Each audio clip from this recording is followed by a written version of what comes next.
Hello dear students, welcome to the CUT classes organized by the Shaheen Group of Institution. I am Farooq Atiq.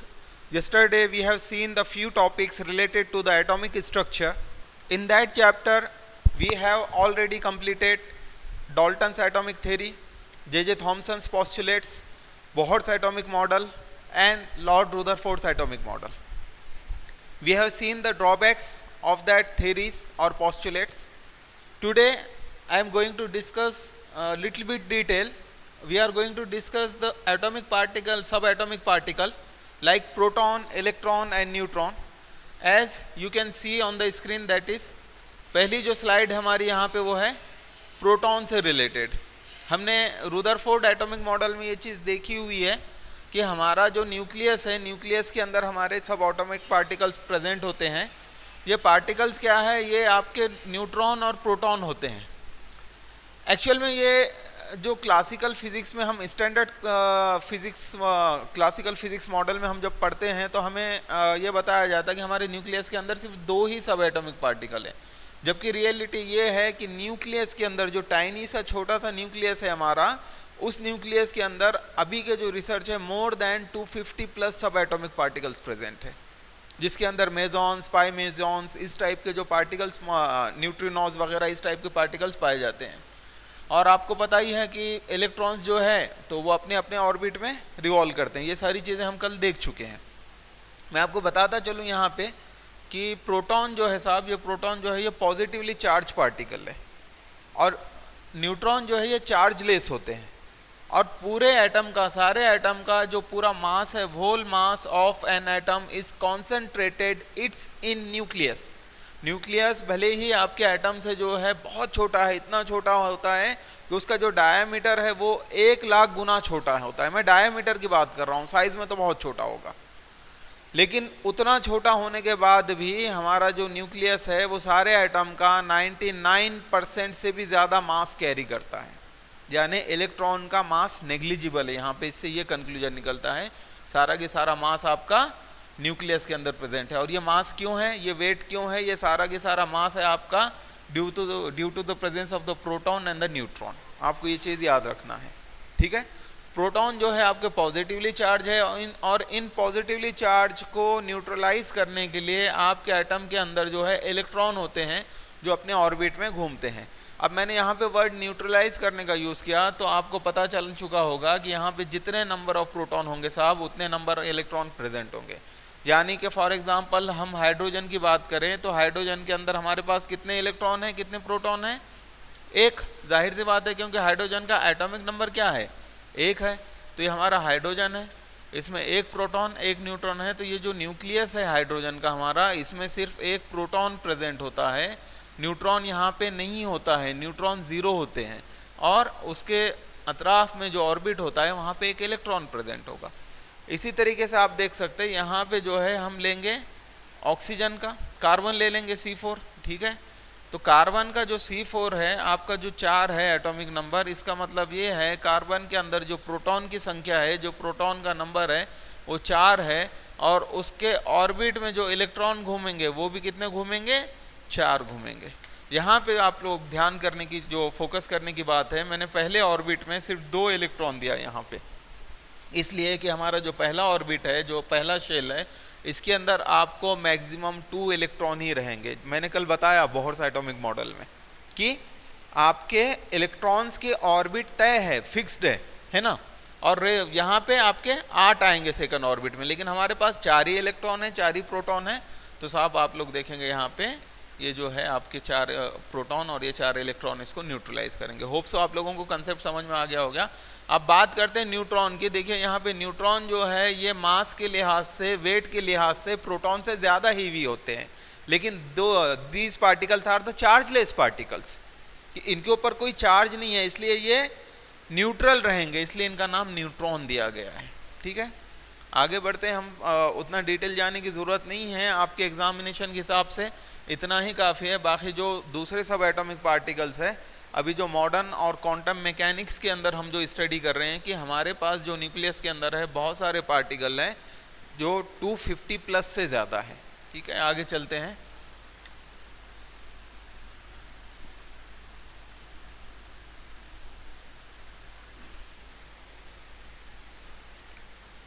देखिए अगली slide neutron की है, जो already explain कर चुका हूँ मैं।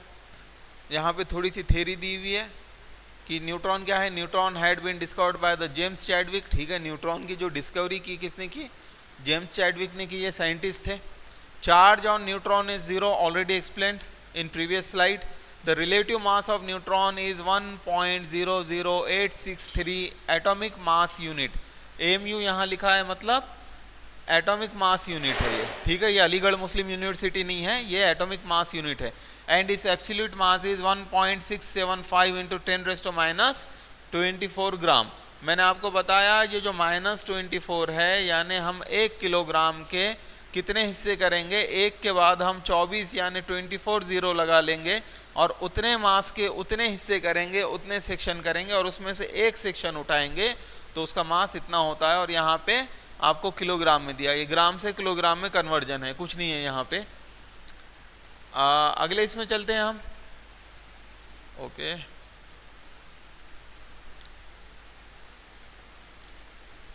Atomic number. एटॉमिक नंबर क्या है? It is nothing but the total number of electron और proton present in an atom. इसको हम क्या बोलते हैं?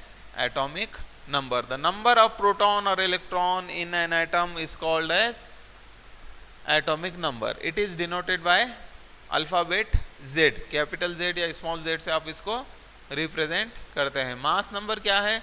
The sum of number of protons and the neutrons in an atom of the element is called the mass number. It is denoted by A.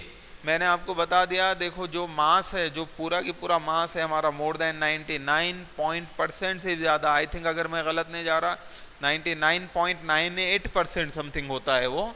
तो इतना जो मास है आपका, वो कहाँ पे कॉन्सेंट्रेट है? आपकी न्यूक्लियस के अंदर। न्यूक्लियस के अंदर तो आपका मास नंबर क्या होगा? टोटल नंबर ऑफ प्रोटॉन और न्यूट्रॉन। ये याद रखना, बहुत इंपॉर्टेंट टॉपिक है, बिल्कुल हाई स्कूल के इनिशियल स्टेजेस में हमने पढ़ा हुआ है। 9th स्टैंडर्ड का चैप्टर है, सारी चीज़ें दी हुई है उसमें, तो इसको मास नंबर को याद रखेगा। अब एटॉमिक नंबर क्या है? नंबर ऑफ इलेक्ट्रॉन और प्रोटॉन। यहाँ पे देखो मैंने और वर्ड यूज किया, एंड यूज नहीं किया। और एटॉमिक मास में क्या है? Number of proton and neutron. वहाँ पे एडिशन हो रहा है, एंड दोनों चीज़ें हैं। यहाँ पे या तो नंबर ऑफ इलेक्ट्रॉन लेंगे या नंबर ऑफ प्रोटॉन लेंगे, यानी कोई भी एक चार्ज कंसीडर करना है और उस चार्ज के अकॉर्डिंग आपको जो है एटॉमिक नंबर दिया जाता। भाई चार्ज ही क्यों कंसीडर करेंगे? सवाल ये भी तो पैदा होता ना भाई, नंबर ऑफ इलेक्ट्रॉन या नंबर ऑफ प्रोटॉन क्यों लिया एटॉमिक नंबर देने में? देखिए एटॉमिक नंबर बड़ा इंपॉर्टेंट रोल प्ले करता है। यहाँ पे आप लोगों को पता होगा कि एटॉमिक नंबर जो है आपके इलेक्ट्रॉन और प्रोटॉन, यानी ये चार्जेस को इंडिकेट कर रहा, और चार्जेस ही होते हैं जो आपस में रिएक्ट करते हैं, इंटरैक्ट करते हैं, इंटरैक्ट करके आपके न्यू मॉलिक्यूल्स फॉर्म करते हैं, और ये न्यू मॉलिक्यूल से आपके नए कंपाउंड का ओरिजिन होता है, जन्म होता है। इस चीज़ को आपको ध्यान में रखना है यहाँ पे, एटॉमिक नंबर। अगला टॉपिक हमारा आइसोटोप्स। आइसोटोप्स क्या है कि भाई ऐसा atom, these are the atoms of the element having the same atomic number but the different mass number. कि हमारे पास अब ऐसे एटम भी है जिनके एटॉमिक नंबर आपके सेम होंगे और मास नंबर आपका डिफरेंट होगा। फॉर एग्जांपल C6H12 कार्बन यहाँ पे दिया हुआ है, कार्बन का आप देख लेंगे, यहाँ पे एटॉमिक नंबर सभी के सेम है, लेकिन यहाँ पे एटॉमिक मास चेंज हो रहा है। क्यों चेंज हो रहा है एटॉमिक मास साहब? यहाँ पे एटॉमिक मास इसलिए चेंज हो रहा है क्योंकि देखो ये एटॉमिक नंबर जो है, मतलब हमारे पास इसके अंदर 6 प्रोटॉन होंगे और 6 इलेक्ट्रॉन होंगे, तो यहाँ पे 6 + 6 12 होना चाहिए, लेकिन यहाँ तो 13 हो रहा है। 13 इसलिए हो रहा है साहब क्योंकि एक न्यूट्रॉन बढ़ चुका है यहाँ पे। ठीक है, एक न्यूट्रॉन बढ़ गया और इसके अंदर 2 न्यूट्रॉन बढ़ गए, तो जहाँ पे न्यूट्रॉन बढ़ेंगे वहाँ पे आपका आइसोटोप्स का फॉर्मेशन होगा। यानी इनकी जो प्रॉपर्टीज होती है वो वेरी करती है न्यूट्रॉन की वजह से। एटॉमिक नंबर बिल्कुल सेम होगा, सिमिलर दिखेंगे। कार्बन C14 भी आपको सेम दिखेगा, C13 भी आपको सेम दिखेगा, C12 भी, सभी डार्क होंगे। लेकिन साहब यहाँ पे एक चीज़ जो नोटिसेबल है, इनकी प्रॉपर्टीज़ में चेंज होता है। कार्बन 13 और 14 जो है रेडियो एक्टिव सब्सटेंस है, ये याद रखिए। कार्बन 12 नहीं है। कार्बन 13 और 14 due to the presence of extra neutron its a radioactive substance, ये एनर्जी इमिट करता रहेगा।